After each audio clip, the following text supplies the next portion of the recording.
My name is Rafi Finegold. I'm CEO and founder of Handily, and we are a platform that allows homeowners to video chat with home improvement pros on demand. I'm Gardner with _VC. I'm a general partner there, and we're a pre-seed and seed venture capital firm based right here in Boston. My name is Prithvi Tanwar. I'm a partner at Polsinelli. It's a big national law firm.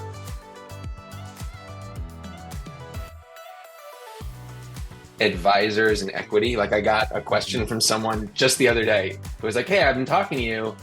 I'd love equity in your company." And this was actually where I'm still at the point where I was like, okay, could you hold that thought for a few weeks? Because I don't have even the company structures in place to think about how I would do that right now. Risk issue. So let me go straight into it. All right.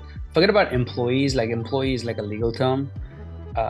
Anybody who has helped you and has worked on your company and or product needs to execute an NDA and IP assignment. All right. Otherwise, it's like this gray cloud that's only going to get darker the bigger the company gets. All right.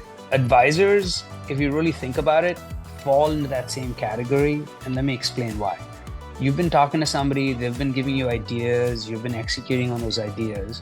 You don't want somebody to show up like 5 years later being like, "Oh, you sold your company for $30 million, where's my cut?" All right. And this is something that's going to come up in diligence as you kind of progress down the chain. So advisors, again, should be signing an advisor agreement. It's not a lot of paper. It's pretty light. It just says, "Hey, I've been giving you advice. It's the company's property," right? Oh, and by the way, I'll keep my mouth shut. I won't basically run around town and tell everybody what you're working on.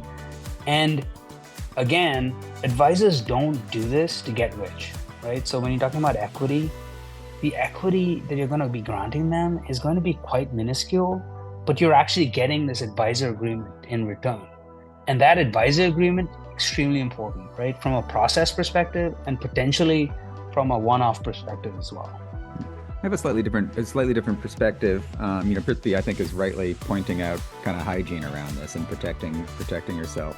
I'm of the belief that, and it's actually core to our strategy at Underscore. And we have a whole advisory program that we pay for out of our carry, because we think in the early stages of a company, having somebody that could, put their thumb on the scale for you, or expertise in a particular area you don't have, whether it's technical expertise or industry expertise or network expertise, can change the trajectory of a company. Like when you're small, a person that's really willing to lean in can really move the needle.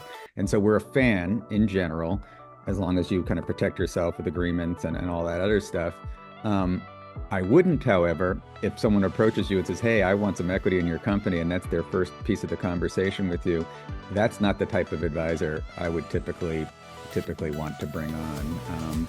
What you want is a happy warrior, someone who's so enthusiastic about your business that they keep calling you and want to talk more about it and are happy to kind of have endless beers with you as you kind of discuss what you're working on, and that at some point you're like, "Hey, would you consider making a bigger commitment of time to me, and in exchange I'm willing to give you some amount of equity in my business, or compensate them in some other way."